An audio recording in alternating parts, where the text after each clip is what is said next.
Hello everyone, welcome to my channel all about zoology. So आज के इस video में हम पढ़ने वाले हैं प्लाज्मा मेम्ब्रेन के बारे में। प्लाज्मा मेम्ब्रेन को जो है सेल मेम्ब्रेन कहा जाता है और ये एक टाइप का लिविंग मेम्ब्रेन होता है। सेल मेम्ब्रेन से हम यही समझ सकते हैं कि जो सेल में मेम्ब्रेन प्रेजेंट होते हैं, या बोल सकते हो कि एक बाउंड्री प्रेजेंट होता है, उसको ही प्लाज्मा मेम्ब्रेन कहा जाता है। और ये बेसिकली इसी तरीके से काम करता है कि सेल में क्या फॉर्म करता है, ये एक्सटर्नल बाउंड्री को फॉर्म करता है। और ये एक डायनेमिक स्ट्रक्चर होता है, फ्लूइड स्ट्रक्चर होता है। इससे पहले जो है रॉबर्ट हुक ने डिस्कवर किया था। उसके बाद में 1839 में जो है थियोडोर स्वान ने एनिमल सेल में इनको देखा था, या बोल सकते हो डिस्कवर किया था, जो कि एनिमल सेल में देखा था। इसीलिए इसको लिविंग मेम्ब्रेन कहा जाता है, जो कि लिविंग सेल में पाया गया है। और इसको डिफाइन किया गया है कि ये एक टाइप का थिन मेम्ब्रेन होता है, इलास्टिक मेम्ब्रेन होता है, सेमी परमिएबल लिविंग मेम्ब्रेन है, जो साइटोप्लाज्म के बाउंड्री को सर्व करता है। ठीक है, सेमी परमिएबल कहा गया है, मतलब होता है कि ये मेम्ब्रेन जो है किसी किसी मॉलिक्यूल्स के लिए जो है परमिएबल होता है। मतलब उन मॉलिक्यूल को ये आसानी से अपने अंदर आने देता है। मतलब वो जो मॉलिक्यूल्स होंगे वो इजीली इस मेम्ब्रेन को क्रॉस कर सकते हैं कहीं। ठीक है, without any transporter protein, without any carrier protein. ठीक है, बट कोई कोई मॉलिक्यूल के लिए ये इम्परमिएबल होता है। मतलब वो मॉलिक्यूल जो है वो आसानी से इसके मेम्ब्रेन को क्रॉस नहीं कर पाते हैं, जिसके लिए ये अपने आप में ही कई सारे प्रोटीन को बियर करता है, कई सारे प्रोटीन को मतलब रखता है, जो उस मॉलिक्यूल को इसके पास से मतलब क्रॉस करवाए, या बोल सकते हो इसके मेम्ब्रेन से मतलब बाहर निकाले या अंदर भेजे।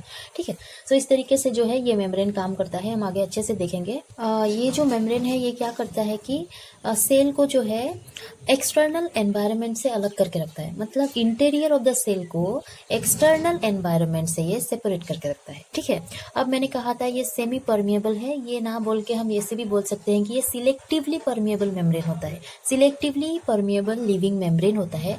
मतलब ये सिलेक्टिव वे में काम करता है। सिलेक्टेड मॉलिक्यूल को ये अपने आप में क्या करता है कि ट्रांसपोर्टेशन करवाता है, ये अपने आप को क्रॉस करवाता है। सो इस तरीके से ये काम करता है और ये रेगुलेट करता है मॉलिक्यूलर ट्रैफिक को।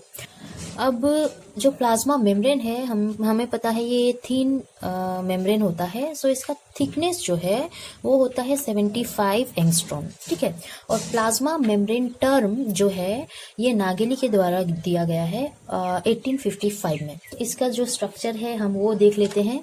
इनके स्ट्रक्चर में लिपिड मॉलिक्यूल्स जो है प्रेजेंट होते हैं, लिपिड लेयर प्रेजेंट होते हैं। 2 लिपिड लेयर प्रेजेंट होते हैं, इसीलिए लिपिड बाइलेयर कहा गया है। और ये लिपिड मॉलिक्यूल जो है, ये मॉलिक्यूल मिलके क्या करते हैं, ये लेयर को फॉर्म करते हैं, आउटर लेयर और इनर लेयर। ठीक है, और इसके अंदर आप देखोगे तो साइटोप्लाज्म मिलता है। सो ये सेल का है प्लाज्मा मेम्ब्रेन। ये जो आप देख रहे हो ऑरेंज कलर का जो मैंने बनाया है, यही होता है लिपिड लेयर। ये 2 है, इसीलिए बाइलेयर कहा गया है। जैसे कि मैंने कहा था ये सेमी परमिएबल होता है। मतलब क्या होता है कि ये कोई कोई मॉलिक्यूल के लिए जो है परमिएबल नहीं होता है। कोई कोई मॉलिक्यूल इसके मेम्ब्रेन को क्रॉस नहीं कर सकते हैं। सो ये अपने आप में ही क्या करता है, कुछ कुछ प्रोटीन को मतलब रखता है। सो वो सारे प्रोटीन इसमें प्रेजेंट रहते हैं। देख लेते हैं वो प्रोटीन कैसे होते हैं। पहला ये देखिए, इसके पेरीफेरी में प्रेजेंट होते हैं। सो ये पेरीफेरल प्रोटीन होते हैं। अंदर का जो पेरीफेरी है उसमें प्रेजेंट है, इसीलिए इसको इंटरनल पेरीफेरल प्रोटीन कहा जाएगा। यहाँ पर मैंने नहीं लिखा है, एक ही पेरीफेरल प्रोटीन बनाया है, बट यहाँ पर ऊपर की तरफ में भी प्रेजेंट हो सकता है, वो एक्सटर्नल पेरीफेरल प्रोटीन हो जाएगा। और यहाँ पर इंटीग्रल प्रोटीन कुछ इस तरीके से प्रेजेंट होता है। चैनल प्रोटीन होते हैं, इस तरीके से चैनल होता है। मॉलिक्यूल आते हैं, फिर ये बाहर भी निकल जाते हैं, इस तरीके से काम करता है।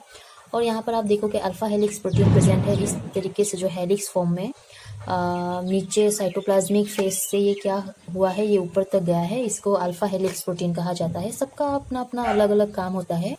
यहाँ पर आपको कार्बोहाइड्रेट भी देखने को मिलेगा, सरफेस में प्रेजेंट होते हैं कार्बोहाइड्रेट। ये पोर्शन आप देख रहे हो, ये है कार्बोहाइड्रेट। इसी तरीके से ग्लाइकोलिपिड भी पाया जाता है, ग्लाइकोप्रोटीन भी पाए जाते हैं। सो लिपिड बाइलेयर के बारे में जो है डिटेल में जान लेते हैं। सो जैसे कि मैंने कहा था, लिपिड मॉलिक्यूल मिलके क्या करते हैं, लेयर फॉर्म करते हैं। वो मॉलिक्यूल जो है कुछ इस तरीके से दिखाई देते हैं। यहाँ पर कहा गया है lipid bilayer is composed of 2 leaflet of amphipathic और एम्फीफिलिक लिपिड मॉलिक्यूल। 2 होते हैं ये। ठीक है, 2 तरफ में प्रेजेंट होते हैं, एक ऊपर का लेयर, एक नीचे का लेयर। सो ये जो आप देख रहे हो यहाँ पर एम्फीपैथिक और एम्फीफिलिक लिपिड मॉलिक्यूल का मतलब है कि ये एक कंपाउंड होता है, या मॉलिक्यूल बोल सकते हो। इनके पास अपना 2 रीजन प्रेजेंट होता है। एक होता है पोलर रीजन और दूसरा होता है नॉन पोलर रीजन।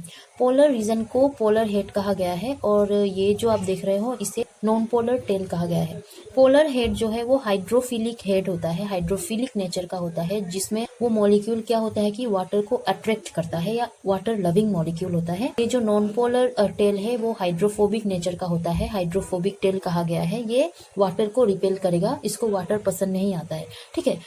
सो इस तरीके से ये प्रेजेंट होते हैं। ऊपर की तरफ इनका हेड प्रेजेंट होता है। ये आप देखोगे कि प्लाज्मा मेम्ब्रेन का जो है एक्सटर्नल या आप बोल सकते हो आउटर पोर्शन में प्रेजेंट होता है और ये इंटरनल पोर्शन में प्रेजेंट होता है, मतलब साइटोप्लाज्मिक फेस में ये प्रेजेंट होता है।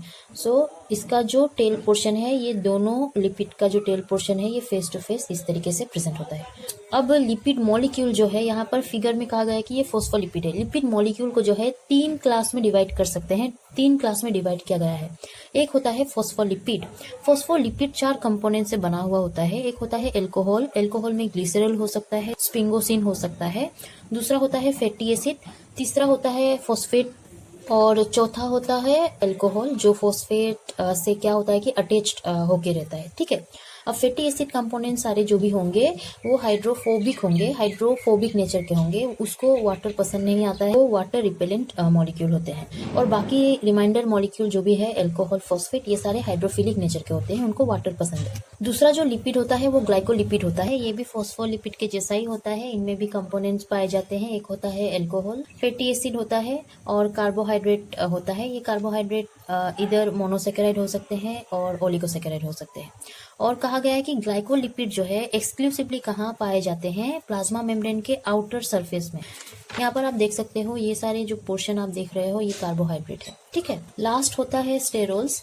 यहाँ पर कहा गया है basic structure of sterol is steroid nucleus, ठीक है। और ये रिंग के फॉर्म में रहते हैं। 4 फ्यूज्ड रिंग्स प्रेजेंट होते हैं प्लाज्मा मेम्ब्रेन में। और बेसिकली एनिमल सेल्स में कोलेस्टेरॉल पाया जाता है, बट प्लांट के केस में जो है कोलेस्टेरॉल प्रेजेंट नहीं होता है, उनमें स्टिग्मास्टेरल या साइटोस्टेरल जो है वो प्रेजेंट होता है।